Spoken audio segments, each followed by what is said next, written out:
আসসালামু আলাইকুম ওয়া রাহমাতুল্লাহ। আমার নাম সূচনা রিন্নাত, আমার বাবার নাম সুভাষ দেবনাথ এবং আমার মায়ের নাম পুষ্প রিন্নাত। আমরা থাকি সিলেটের দাউদপুর গ্রামে। তো ধর্মই যেহেতু মানুষের মুক্তির পথ এবং পৃথিবীতে চারটা ধর্ম কখনো একসাথে সত্য হতে পারে না, সেই কারণে আমরা ধর্ম নিয়ে পড়াশোনা শুরু করলাম এবং পড়াশোনা এক পর্যায়ে গিয়ে বুঝলাম যে ইসলামই সর্বশ্রেষ্ঠ ধর্ম এবং সত্য ধর্ম।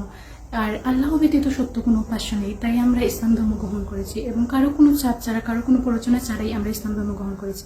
আর এখন আমি নিজেই আমার নাম রেখেছি জান্নাত আবিদাত। আসসালামু আলাইকুম ওয়া রাহমাতুল্লাহ।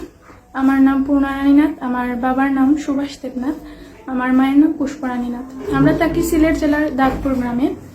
তো ধর্মই যেহেতু মানুষের মুক্তির পথ, আর পৃথিবীতে চারটি ধর্ম কখনোই একসাথে সত্য হতে পারে না, তাই ধর্ম নিয়ে পড়াশোনা শুরু করলাম। আর ধর্ম নিয়ে পড়াশোনা শুরু করতে করতে একটা পর্যায়ে গিয়ে বুঝতে পারলাম যে ইসলাম ধর্মই সর্বশ্রেষ্ঠ ধর্ম এবং এটা বুঝতে পারলাম যে আল্লাহ ব্যতীত কোনো সত্য কোনো ইলাহ নেই।